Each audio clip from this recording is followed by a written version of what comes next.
All right, so we'll get started. Today we have a hard stop, but we will pace it accordingly so that we are able to cover the stuff that we want to have. And today we're going to have a very fascinating discussion as well. The trajectory of our spiritual path, how does it typically unfold? And it'll be a good introspective activity to see where do we fall there and what we can do to get on the right side of the quadrant as well. So let's get started. We'll invoke the blessings of God and Guru.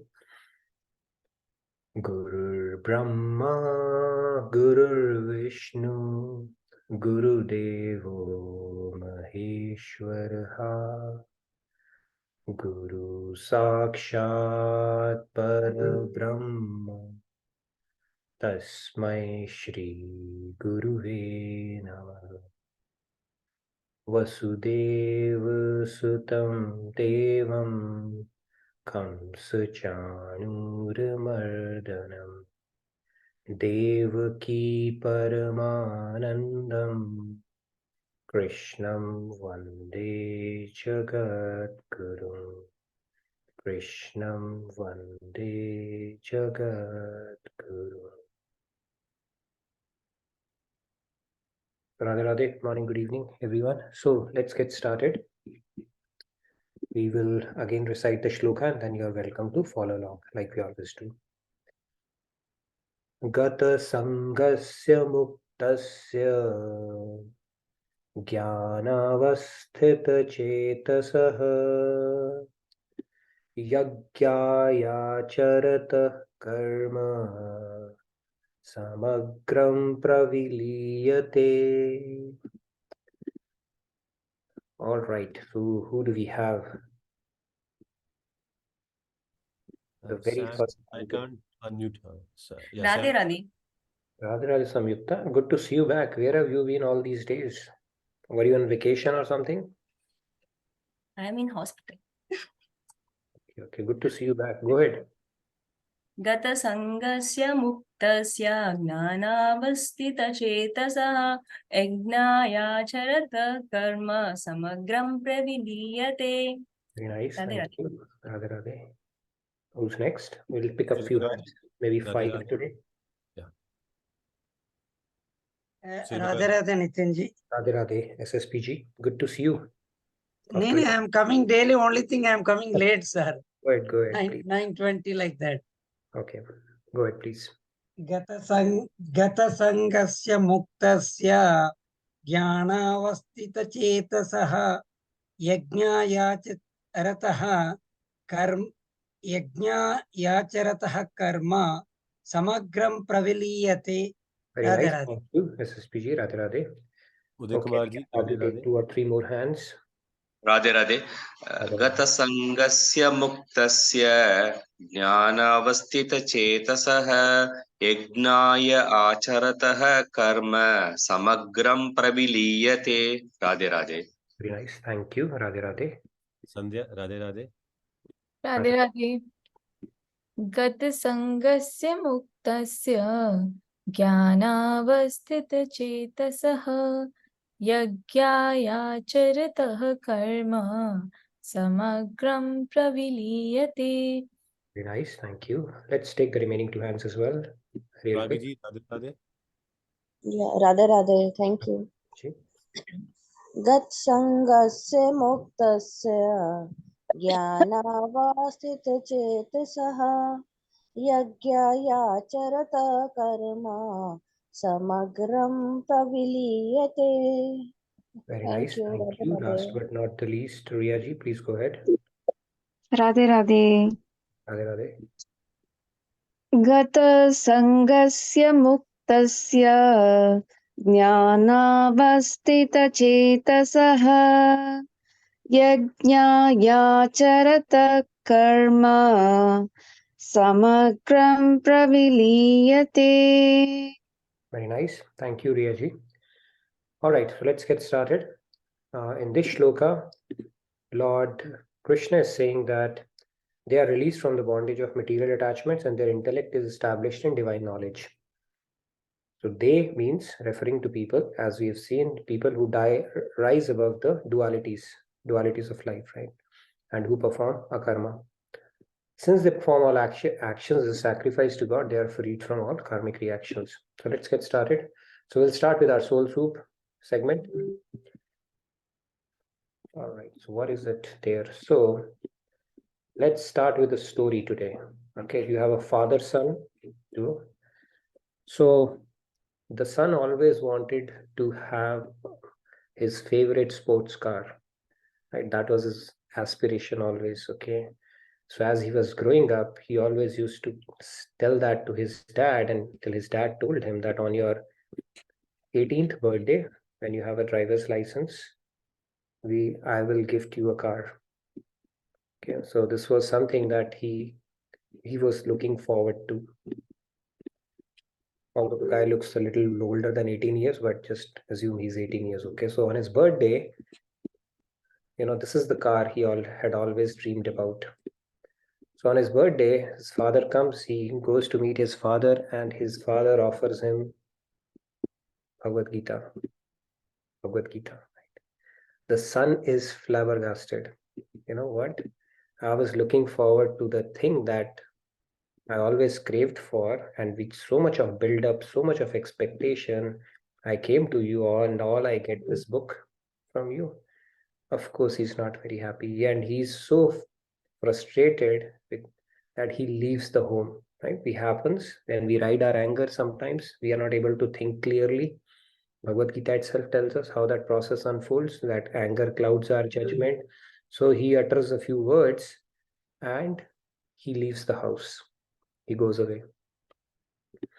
Right? And these kind of things can happen, right? People get upset, and then they are upset for the rest of their lives. Okay, I don't know why that happens, how that happens, but it can happen to anybody. And something similar happened to son as well. Until one fine day, sanity prevailed, and he said, you know what, let me go check out at least on the dad what's going on there, right? I should at least check on him. And so he comes back after a while. Unfortunately, his dad is no more. But he sees the same Bhagavad Gita lying on that, on his table. And that reminds him, this is the book because of which I had left. And this is the gift that he had given me as, opposed to what I was expecting from him. And then he just casually turns a page, opens the book. And guess what? There comes a key out from that book. So his father had actually presented him the car in that book. Now, similarly, God gives us what we need, not what we want. But the way it gets present to us, the way it is packaged may not be necessarily in the way we want.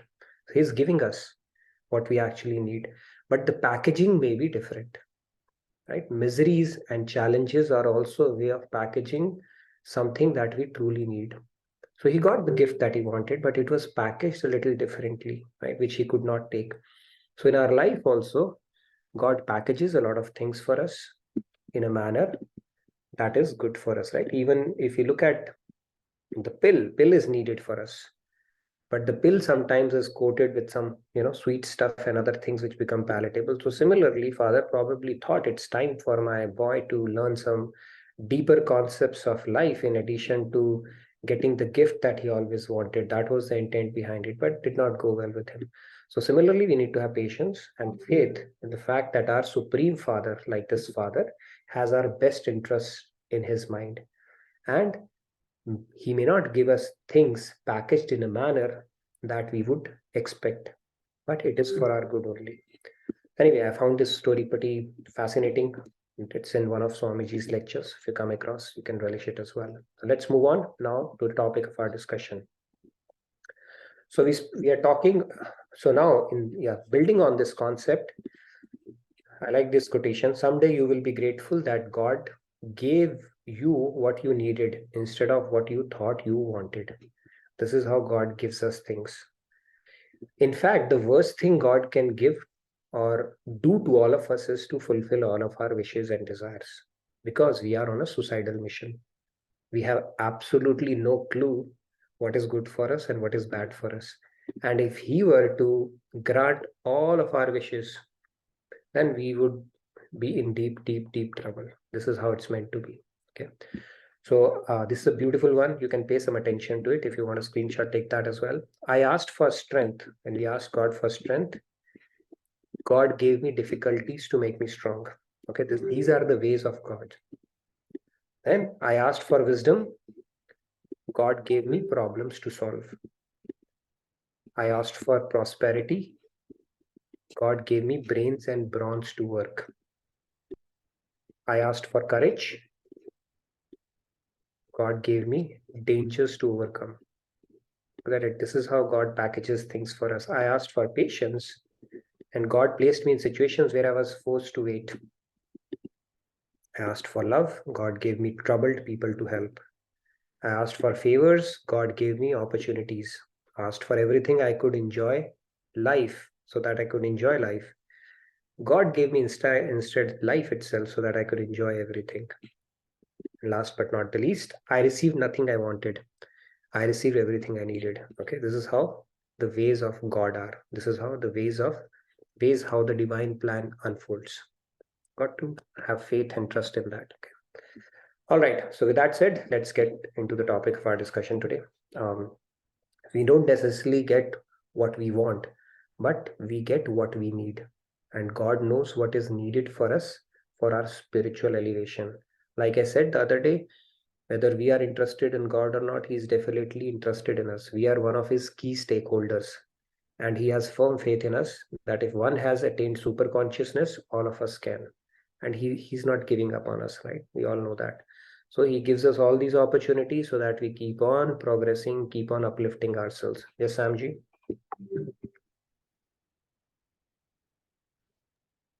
Radhe Radhe. This is something similar. जो चाहते हैं वो मिलता नहीं, जो मिलता है वो बांटता नहीं, जो बांटता है वो टिकता नहीं. So whatever you look for, you don't get it. But you get it, you don't like it. But you like it, doesn't stay. It is perishable, doesn't stay longer for you. Radhe Radhe. Very nice. Very nice. Very beautiful quotation. Thank you. So let's move on. Now we'll get to the shloka part of it. So we spoke about 4.18. The concept of inaction was introduced. In fact, it was introduced in 2.47, right? This whole concept of karma, yoga, or karma. Then the question is, how can I not desire for self? Because the concept of akaram says, don't go for your own desire. Don't be attached to the results. Do it as a process. Focus on the process and offer the fruits to God. And then the question comes, why? Because this is how I'm conditioned. I'm wired to think about myself, desire for myself, everything, every motive or every motive behind every action is something desiring for self only. That is how we are wired, right? So then how do I not desire for self? Well, that is answered in 4.19, where Lord says, by purifying the intention behind the act that you're doing. And how would you purify it? You will purify it in the fire of knowledge with proper understanding that it's the intention that I bring to that act will count as a karma.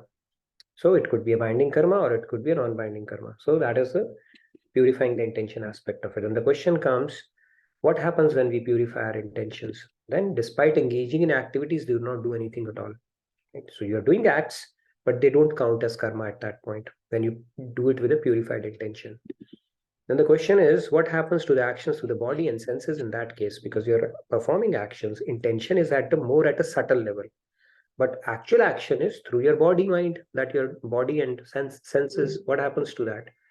God says it is called a karma. I don't count anything that you do from your body. What you are doing from your mind is what I count. It's a very important concept. What we do from our mind is what is counted in the accounting books of God, not what we are doing physically. Drill. Okay. Now a person is killing a person. He could be awarded a bravery award because he's doing it as a matter of duty. That is his intention, right? When people fight wars on the borders, they are given medals because the intention behind that is as a matter of duty. But if the same person kills somebody else on the road out of rage or for some self-interest, then it is accounted as a sin because the intention is impure. So intention is what matters, even in this world, and more so in the spiritual realm. That is the key thing. Now, What quality enables such a karma? The quality that enables is rising above dualities and maintaining equipoise is what we have spoken about. Now, what is the key takeaway? Understanding that the soul is by nature the servant of God. That's what we brought in, right? Chaitanya Charitamrit, Jive Swarup Hoy Krishner Nitya Das. That is the key concept. It's like when you give, the rule of the universe is you get back in return. What goes around comes around. And this is counterintuitive, but typically this is how it works. And when you serve, you automatically get. But when you hoard, you are further away from peace, tranquility, and a lot of other things as well. That is how it goes. So let's move on. So this is a concept we said, right? Jiver Swarup Hoy Krishner Nityadas. Soul is nature, by nature the servant of God.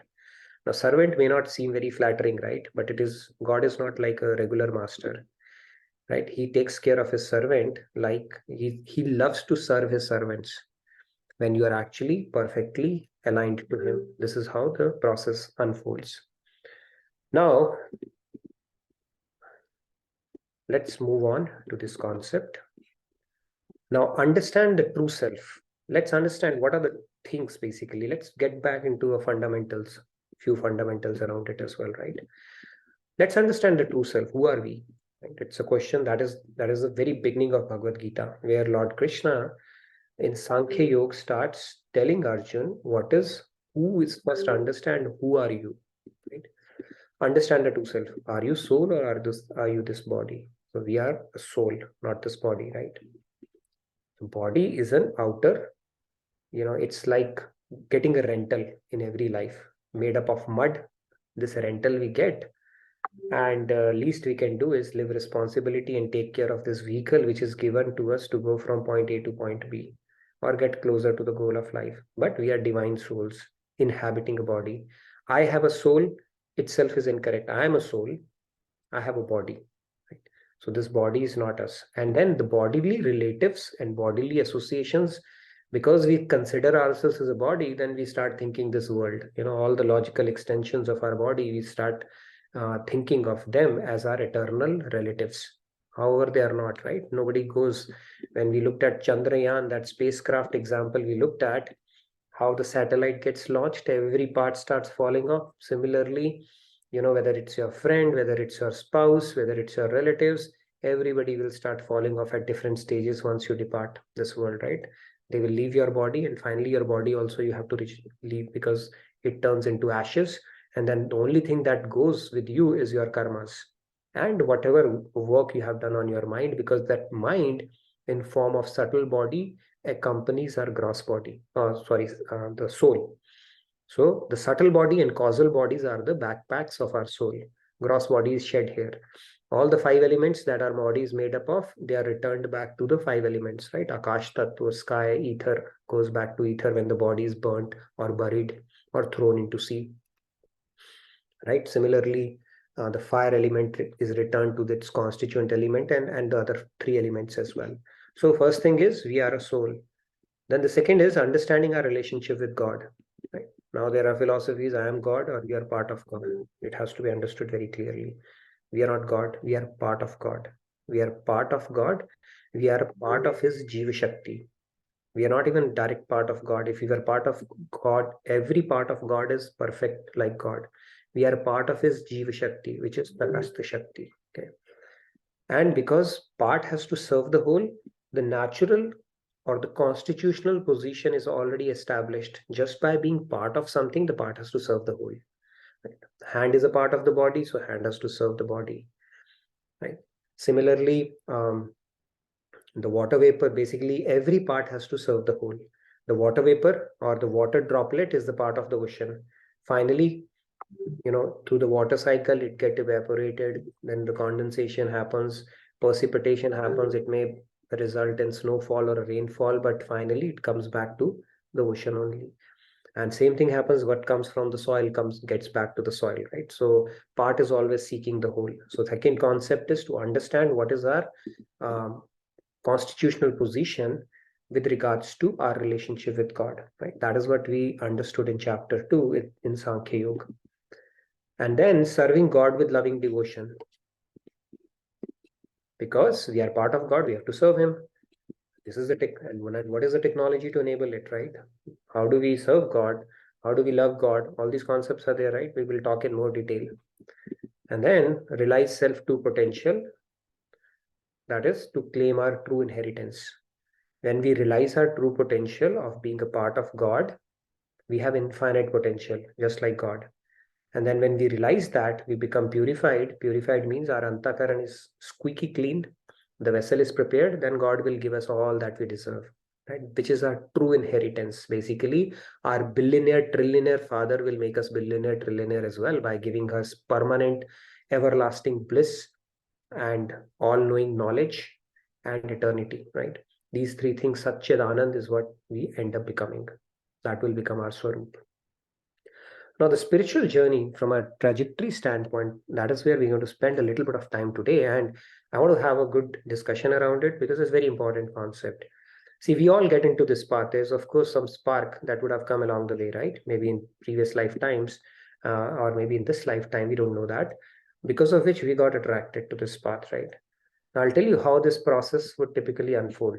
Okay, it is a very typical graph. Of course, there are nuances to it, right? Because it's, when you look at it graphically, there are zones and you can't really depict gray.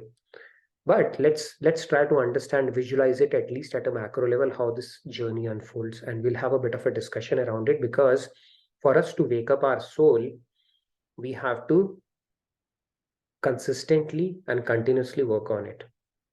Otherwise, our soul is more than happy to fall asleep here, right? So the process of bhakti, the process of devotion, or the process of spirituality is all about waking up your true self, right?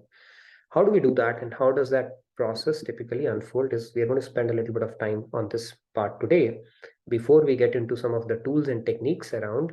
Tomorrow, by the way, we are going to discuss about the three-dimensional view, or that we need to build for us to progress on this path at a good pace.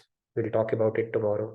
And by the way, we have Radhashtami coming up. So I just wanted to let you know that we are going to have a special session on this Sunday evening, which is Monday morning in India, Sunday evening in here, to talk about the Radha Tattva itself, right? Who is Radha? What is the relationship Radha has with Krishna, right? Are they different? Are they same? We're going to talk about some of the very fundamental concepts which often confuse people. And we'll take up all the questions around it, right? Why didn't they marry? What does it mean? What is that Radha Tattva itself? And I would encourage you to fill in the feedback tracker if you want to participate in bhajans that day. If you have a lot of entries, we may spin a wheel as well, but we are going to make it very interesting session and take all the questions related to the Krishna and Radha Tattva, because we keep it doing Radhe Radhe. A lot of people think, why don't we do Jai Shri Krishna? Is it really different from that? So we'll talk about all those concepts and the Radha Tattva itself, so that we understand this concept really well. So just wanted to call that out. Now let's get into the topic of our discussion today. So Athato Brahma Jigyasa is the first commandment in Vedanta. Okay, like we have commandments. This is the first one. It's like inquire about the supreme subject matter, Brahman. Now that you are born as a human, inquire about it. Thou shall inquire. You need to. It's responsibility given to us by God that now that I have made you human, after a cycle of 8.4 million, you need to inquire who you are, who is God, what is your relationship with God, and all these questions, right? Animals can't inquire. They're not endowed with intellect, but as a humans, we have to. If we are not inquiring, we are doing ourselves a big disservice. Okay. So let's move on and let's get into this fascinating discussion that we are going to have today. Spiritual trajectory. Okay. Now we'll put it in a graph, and you all can raise your hand and tell me which, how much you can relate to it, and any of the key things that resonate with you. Okay. So on one side, I will put the spiritual enthusiasm, and on the other side, I will put the time. Okay. Of course, it starts with a spiritual spark. Right now, that spiritual spark might come because of your past sanskars, because you have invested in this topic. Right? Lord Krishna has said that I am going to give it to you as a gift in a life where it'll just click. One day you'll be like, okay, kind of makes sense. So that spark would come. For some reason, it'll come. Okay, by grace of God it comes. And it could be because of your past sanskars, could be because God is in a good mood. He said, all right, let me have a Black Friday sale and get this person on board. Okay, it could happen either way. So this is a great moment, aha moment, when you have that spark. I think Mark Twain had said, right, there are two important days in life. One is when you are born, and the other one is when you figure out why. So in this one, it's kind of, you don't entirely figure it out, but something is very compelling to you and you get hooked onto it. Okay, your friend told you, come over, listen to this, or you just stumbled across a discourse, or something fell in your ear, or you clicked on a link, or you were having a rough day in office and something came along and you just casually looked at it. Something would happen, and that spark, you will latch onto it. Okay, this is how it starts. Then what happens? Now, invariably, what happens is boom. It's like you are on a highway, on an overdrive mode at that point, right? You just take a flight at that moment, and it happens with a lot of people. When something clicks to them, nothing stops them at that point. It's like they start riding high in that wave, right? It's like a big wave comes in a sea, and you are more than happy to ride that at that moment. So immediately they take a leap. This is what happens. But then there are people, that spark is there, you enjoy it, you stay kind of in the similar trajectory where you're always in lukewarm state. You continue in a lukewarm state. It can happen as well. Some people just take a big leap immediately because something clicks to them, and some, they stay in a lukewarm state waiting for that perfect moment. All right, this makes sense, I'm kind of enjoying it, but too many things going on in my life right now, right? I have to first settle this. At this stage of life, I have to take care of my kids. This is more of a retirement plan, or I'm just too busy right now. Or once this problem gets solved, then I will take a flight. All kind of excuses your mind will make up. Or you may have some genuine situations as well, maybe. But that lukewarm state is maintained, and they remain in that state forever. Okay, a lot of people who will spend 10, 20, 25, 30 years just scratching the surface and staying at that lukewarm state, waiting for that perfect moment way before they will take the next leap. That can happen as well. Some just take off. Immediately they take off. Now the interesting thing happens. What happens? Enthusiasm dips as quickly as it came, and they are never to be seen again. Okay, you'll see people who will come as if they are going to break all records in bhakti and in spirituality. At a very frantic pace they come, and at the same pace they disappear as well. I've seen tons of such examples. So when you have a lot of enthusiasm, you got to be wary why that enthusiasm is coming. Is it on the backdrop of some sound fundamental understanding, or it's just that you're feeling good? You will feel good, right? It is an aha moment in life. Why you would feel good is because it's called grace beginner's bonus. You get, it's called a honeymoon period in spirituality. Everybody enjoys. It's like all of a sudden the riddles of the life, they have started getting solved, right? Something has started clicking. Now you can read your mind, you can read people, situations, and you feel so confident, good about everything. All of a sudden you are not second guessing yourself. You just know where people are falling. You seem to have an edge. Oh my God, it's like mind-blowing situation you are in, right? It is called a honeymoon period. Okay. Now the problem that happens is something would happen, or enthusiasm can dip all of a sudden. It's like a sugar rush. Like you give some sugar to kids during the night, all of a sudden they are so excited. And then after a couple of hours, you have to tell them you are tired. And the moment they realize it, they go to sleep. Okay. It's like that sugar was never there. That can happen too. However, not necessarily. For some, now the stabilization plateau comes. Okay. You have ridden that initial wave, but now you're kind of stabilizing. Okay. It's not as exciting because now the concepts have started understanding, but that kick that you used to get initially is kind of diminishing now. This is how it happens. Now you're in that plateau. Okay. In a stabilization stage. Now the real game fun begins. Now, when you are in the stabilization plateau, again, there will be a dip, right?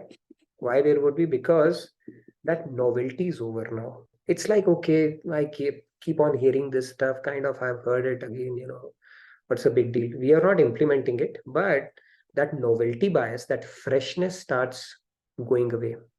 Okay. And our mind loves freshness, right? It loves kick, okay, something new, something new. So it starts dipping at that moment. Now, at that moment, a lot of people lose it.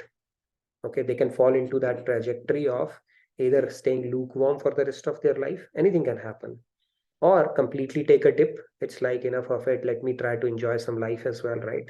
At least I see visible fun there when people enjoy in parties. Anything can happen at that moment. However, there are people who are so focused and so much determined once they've started understanding the concepts, especially if they are in the, they've started following the fundamentals on a day-to-day basis. Fundamentals, when I say 3S, Seva, Satsang, and Sadhana, they continue to do that. See, it's like getting out of form. When Virat Kohli or some cricketer or some even Federer for that matter, he became out of form. If you look at their interviews, what they say is, we go back to the basics and continue doing it. However boring and monotonous it may sound, you continue doing it because you have firm faith in that process. Okay. So they continue doing that. Then what happens is, now you have to work hard. And when you work hard, you have to cultivate enthusiasm from within, inspiration from within with right knowledge. It's an earning back period. So what you felt initially during the honeymoon period, you have to work towards that. That is how God has designed this whole thing. All right, I'll give you a bit of a kick, but everything will not be offered to you in a free fund. You have to earn it back through your own effort now. I will check how much inspired you are, how much determined you are, how much resolution do you carry, or do you just want to enjoy the beginner's luck and now stay lukewarm for the rest of your life? Then be my guest. Now, if you're willing to work hard and sail through this phase, then you get into something which is called a sustainable zone. Okay. And the sooner we reach that, the better off we are. Otherwise, we could be the bygoners, either a lukewarm state, enthusiasm dip, or waiting for that perfect moment.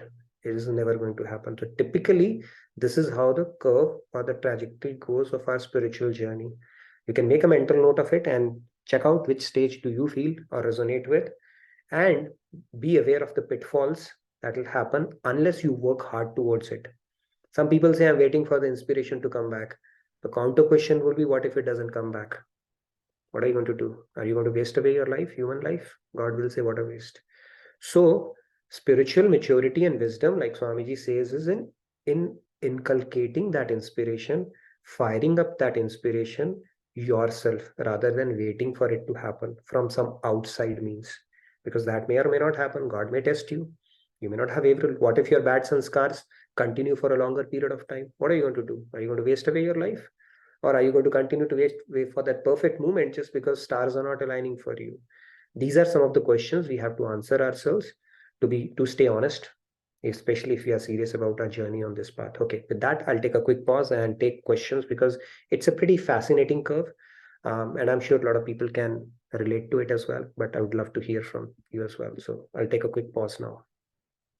Yeah, thank you so much. So in the meantime, can you please go back to the first slide where we had showed about karmas? Sure, I can. Please fill out the feedback tracker as well if you have more questions. Regardless, this one you're saying? No, the first one before this. We'll explain the verses about the one before this. This one, yeah. 1 second. Yeah, this one, yeah. Okay. A lot of people are preparing for the quiz, looks like. Yes, you never know what we'll ask. Right. Thank you so much. Yeah. In No the meantime, worries. yes, Sandhya, please go ahead. Go ahead, Sandhya. Yeah, Radhe. Yeah, this slide. So first of all, excellent slide. Like, I really loved this the way it is shown graphically. And is it possible? So, okay, so this time, the x-axis is quite relative, right? I mean, how much time one will be in that initial True. honeymoon period? True, very relative. We don't know that, okay? So this is Right. what's more at a macro level. There are a lot of nuances to it, actually. If you look Right. at the possibilities during each aspect of the curve. Now, I don't know how much time do you usually have a honeymoon period. It typically it lasts for days or months, definitely not years. Okay. That If you is for ask me, sure. I mean, it could end up for years as well, especially if you have a lot of sanchit sanskars and stuff like that. Typically, I'm saying, I'm not saying always, okay? Typically. I've seen, basically, based on my little experience, and based on what I've heard, typically people who come at a very fast pace, they exit at a very fast pace, or they stabilize, and then their enthusiasm starts dipping after a few months, or they continue, they keep chugging along, and then they stabilize, and then their trajectory is like, after that also, it really depends on what pace you want to pick up, but typically they get into that, then for a fact that they are kind of aligned to the bigger picture, and there's no looking back, right? Even if they fall for kusang and stuff, like, it's not going to happen. But that stage, sustainable zone, is something you would just know, kind of that have you reached that or not, right? There's no looking back, there's no U-turn at that point, and you consistently keep making a progress. But I don't know exact, could be months, could be years as well for some, maybe. And another point is like the initial rise that will have like, because there's a lot of grace, free grace, right? But the next ride after dip, that will be much more difficult, right? It will be difficult. Actually, that is the crucial part. So if you ask me, when the dip in enthusiasm happens, to gain back the same inspiration that you got initially during your honeymoon period, when you work through that and you regain it, then there is no looking back. But that is the most difficult part. And that is the zone where people typically get stuck, or they are waiting forever. Okay, they can go anywhere after that, because not many people are willing to strive hard for it. They wait for the inspiration to come, because their mind really needs that kick that they got initially. So that is the period they have to sail through proper knowledge and creating inspiration for themselves. And that is the difficult part, for sure.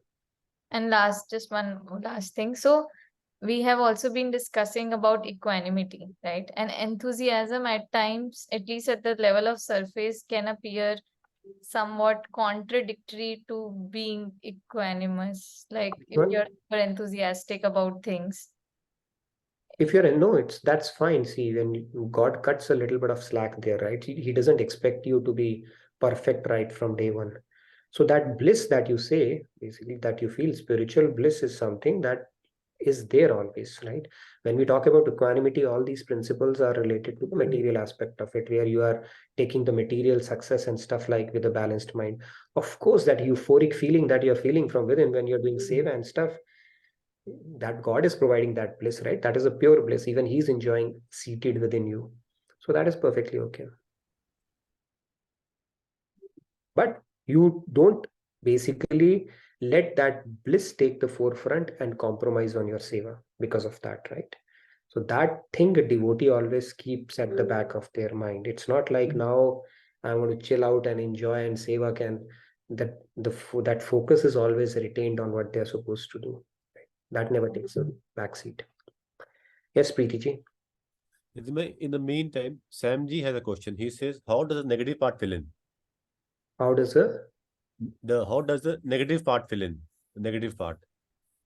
The negative, okay, minus spiritual enthusiasm means worldly enthusiasm, you can say. They remain in that quadrant. There is absolutely no kick or no drive to spend time or even think in that dimension at all, right? We see so many people, they have absolutely no inclination, because they've probably not come across the first commandment from Vedanta, which says Athato Brahma Jigyasa, that you are supposed to inquire about it. They don't care, basically, right? It can happen. If we don't get the exposure, we don't have the sanskars, we don't meet a spiritual mentor, or we don't have that moment, right, where sometimes life teaches us, ways to explore this dimension, but it may not happen to some, which is unfortunate, but that can happen as well, where you are totally bereft of spiritual orientation at all, and you are completely engaged in worldly matters only for your entire life. That can happen too. So people who are in the negative realm, what about them? They are nowhere to go, nowhere to see. They just... No, they are basically, see, if people have worldly consciousness, when you have worldly consciousness, you are only into bhog, right? That bhog could be of sattvic type, rajasic type, or tamasic type. Now, depending upon that, essentially you will end up spending your life as a glory, what you call that, deluxe animal life. Why I'm calling it deluxe animal life? Because the entire life is fundamentally centered around these four things: eating food, which animals also do. Right? You may want to try different cuisines, Italian cuisine or this new restaurant and whatnot, but you're eating, which animals do as well, and they don't have to worry about diabetes. Right? They don't have to worry about high cholesterol. Animals can enjoy, and they relish the same bliss eating grass, which we relish eating rasgulla. The quantum of bliss is exactly the same. So eating, are they doing anything different than eating? No. Second is sleeping. Animals also sleep. You sleep on big mattresses. They get the same pleasure sleeping on a bare floor. So sleeping. Third is mating. Like humans produce kids, and animals, they can produce 10, 20, 30 kids also. And, some of the species, they do that. So the mating aspect is there as well. Then defending. Animals, they defend themselves through their claws and teeth. We defend ourselves through our insurance policies, bank balance, house, and all that stuff. So ahar, bhay, nidra, and maithun, these four activities people spend doing. If you fundamentally break it down to, these are the four activities they end up doing throughout their lives. There's absolutely no aspect of inquiring to the deeper questions of life. Why am I here? Is there something obligatory on me as a human at all? So if you do that, first of all, we have led a deluxe animal life. And if we have led a deluxe animal life, 8.4 million is waiting for us, right? We know that. Or at best, you might have led a sattvic life. If you have led a sattvic life, you are still in worldly consciousness. At best, you will get Swarglok. You are again back into 8.4 million. So only when you start subscribing to the higher principles or attaching your consciousness to God, then you are, fulfilling the purpose of human life. Otherwise, it's a waste. But this is the way we all designed, no? Most of us. If see, only some percentage of people know what is Gita. But most people are in this state only. They have no clue what to do, how to do. They have no purpose of life. So what about them? They will be as they are.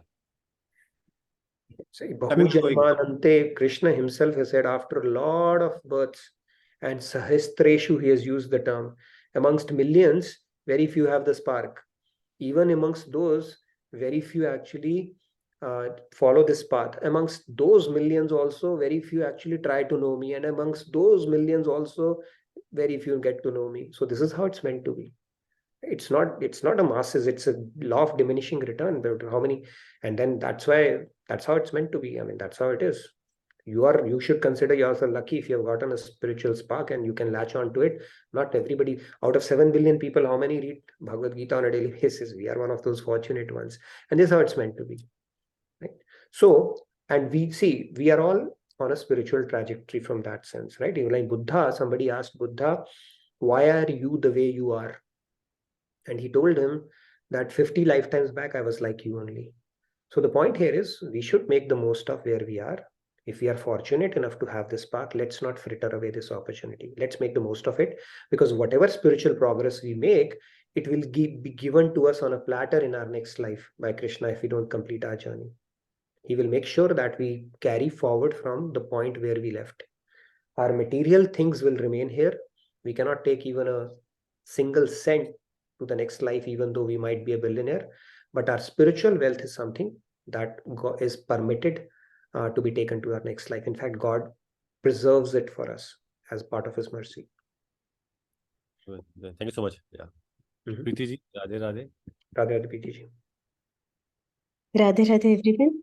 Very beautiful discussion. I mean, each sentence that you're saying requires a lot of thought.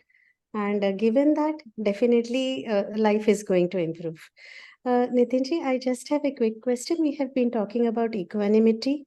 So as we spoke about spiritual spark, then the grace, beginner's bonus, then stabilization, then again there is a dip, and then there is a sustainable zone. So isn't this again a principle of pendulum? I mean, how do we deal with it? This is going to happen. This has happened with me. This will happen, right? I will have to make an effort to stay on the zone, which I'm prepared for.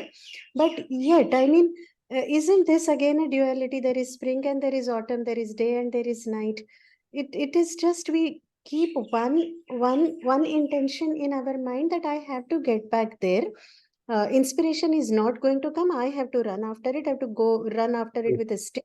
how do you not come? Let me see kind of an attitude. But Yes. is this a duality, and we deal with it with patience, with calmness, and know that this is how it is, and we will overcome one day, will arrive. I just wanted to ask, is this a part of duality to be handled with calmness? It's not part of duality. Actually, if you look at it from that, so material side standpoint, yes. But if you look at it, see, when these kind of situations happen, it's like this. When your sanskars are good, right? It's a very, very easy drive ride for you. Like if you're bicycling and it's a downhill, you don't have to paddle hard. It's just going. So that initial beginner's luck is like that only. You don't have to put effort. It's just happening all by itself. But let's say now your bad sanskars have come. It's always going to be like that, right? And even the guna plays there as well, right? Our gunas, when we are in a sattvic mode, it becomes easy for us to sit for satsangs or subscribe to higher knowledge. But what if when your tamasic gunas become dominant, or your bad sanskars have come from your previous lifetime? Now a devotee or a jnani, through the channel of the knowledge, they will understand that. So a normal person, he will be in autopilot. It's happening, so be it. What do I do? But a non person who understands the higher principles will understand, you know what? I'm not feeling inspired. I need to do something different. So it's like when the uphill has come and you are bicycling, you know you have to pedal harder. Then only you can climb that hill. So it's time to pedal harder. And then when you sail through that phase, then it becomes a smooth journey. Dhriti, resolve is needed there. I told a story about that bird, right? God is always waiting to grace us, but he looks at our effort as well, right? There was a bird whose eggs were taken away by the sea. So what happens? He started taking a drop out of the sea. And looking at him, the other birds asked him, what are you doing? He said, you know what? This sea has taken away my eggs, and I'm going to empty the ocean one by one with the drop. So bird said, wonderful, we should also help you. They also started helping him. So when all the birds started, making an effort to empty the ocean, then the Garud Dev came. Garud Dev is the king of birds, right? He said, my birds looks like there is some important task they are on. Let me check it out. He asked them, what's going on here? So he said, you know what, this ocean swept away the eggs of this one. So we are helping him out empty the ocean. Varun said, wow, what a remarkable endeavor that you guys have taken, right? Really commendable. And then he calls Varun Dev. He said, just return their eggs. Otherwise, you're going to incur my wrath. And ocean returned it. The point here is when we put in our effort, when we show that resolve, God's grace also intervenes. Like in case of the Garud Dev came and then he made their task easy. So with knowledge, we have to beat that. First of all, a mindfulness is needed, knowing your own emotions, that, okay, something is not happening right with me right now. Because if we let our gunas dictate us, we are in autopilot mode like that Tesla car, right? You have to take manual steering at that moment. You cannot let it drive you because it's the need of the hour. So that mindfulness, that Sakshi Bhav will help you. All the tools now we are going to put. Sakshi Bhav will tell you my gunas are not cooperating. Sakshi Bhav will tell you I'm finding it difficult to inspire myself. Sakshi, and then your knowledge will tell you, you know what, but I cannot let my life fritter away. I cannot wait for it endlessly. So I need to do something. I need to try hard. And then God will obviously grace you because he's seated with it. So with knowledge, with the witness consciousness, we have to beat that phase. There is no other option. If we keep waiting for it, what if it doesn't happen? Life is gone. Okay. Well, thank you so much, Atul bhai. Yeah. Yes. Rahul bhai, Radhe. Radhe Rahul. Radhe Radhe. First of all, this spiritual trajectory chart is super awesome. I think every one of us can relate to that. So this is super awesome. Now there is a question in the chat from Ladduji. Seva, satsang and sadhana are vital to do on a daily basis. But what if we are not able to do it on a daily basis, but only on weekends, going to job or to fulfill materialistic needs? So are we dragging ourselves behind in our spiritual journey?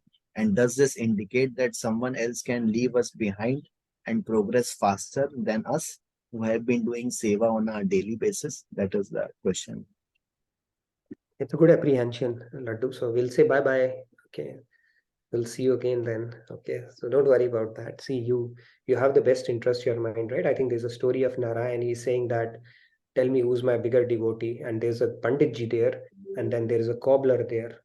right? So then out of them, I think the cobbler was rated as a higher devotee because Panditji had all the time in the world, but still he could not take his mind to God as frequently or for as long a duration as the cobbler. Despite his work, he was able to take it. So the Karam Yoga that we have discussed in so much of depth is actually making your work, translating or transforming your work from being secular to being devotional. So you don't have to be sitting that. You can make your work devotional.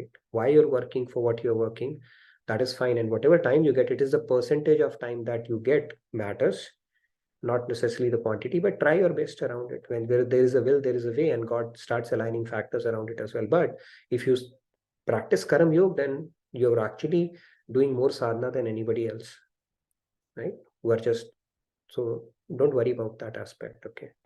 Nandi is not going to let go of you so easily. So you are perfectly safe, I guess. Great. Thank you so much. Let's In the take a couple meantime, of more hands. there's a question. I would in encourage the everybody to put their actual names and turn their videos on as well. We have some, what do you call that,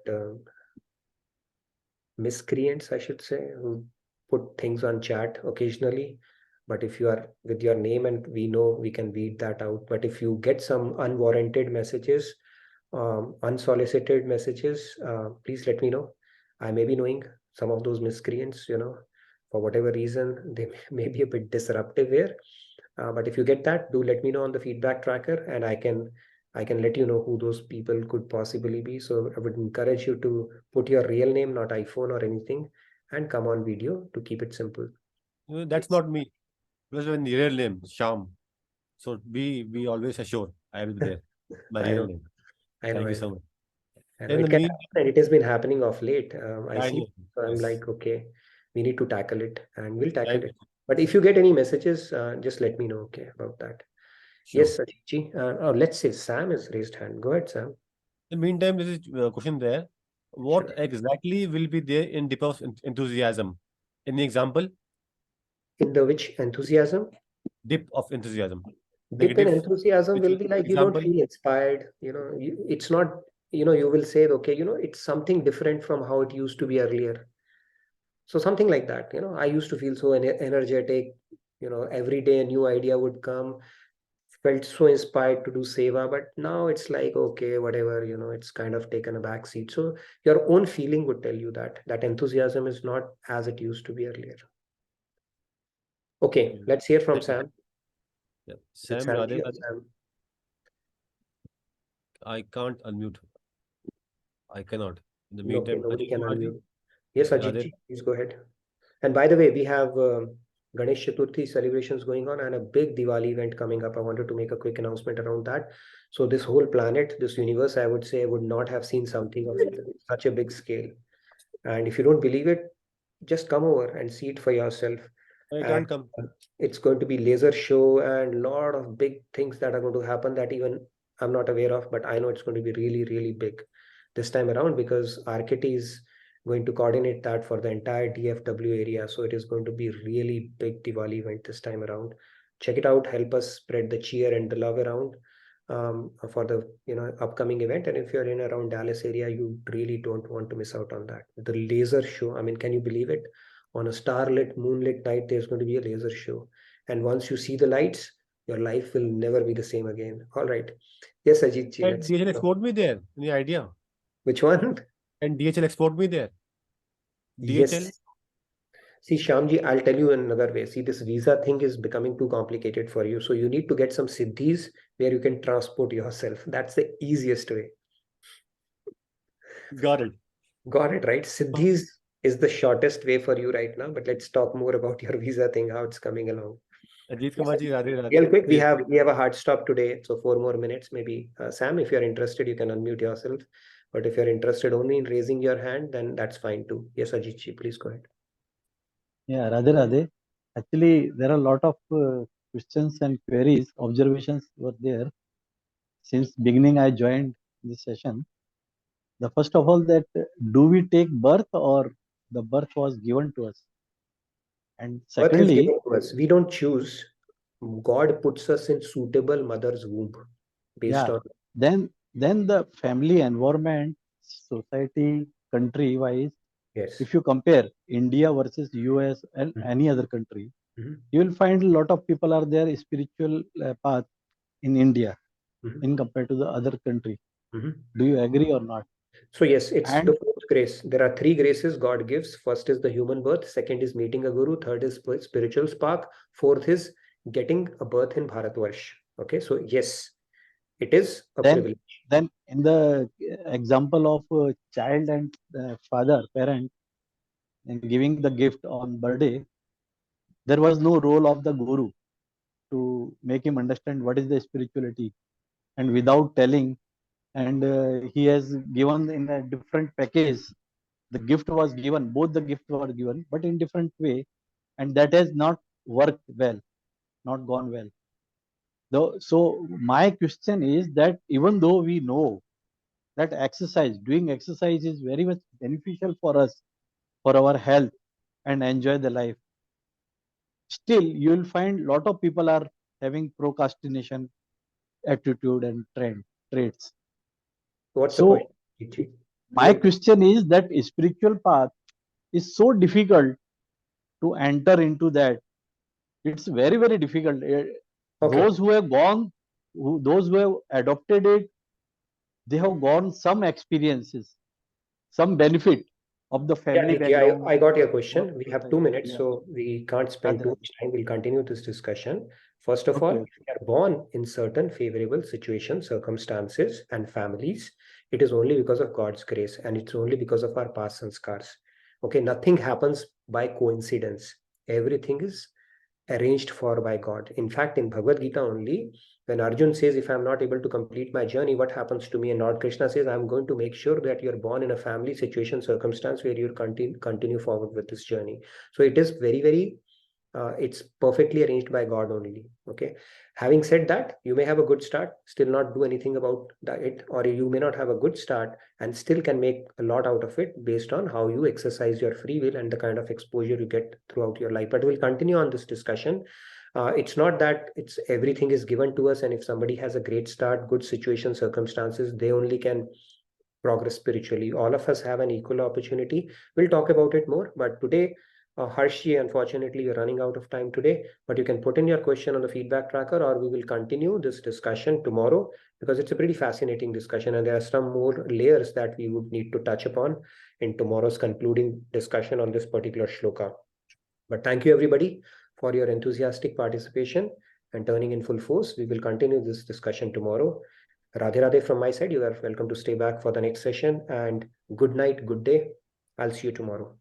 Thank you, Radhe Radhe. And Sunil Bhai, So much. over to Thank you, Nitin Bhai. Thank you.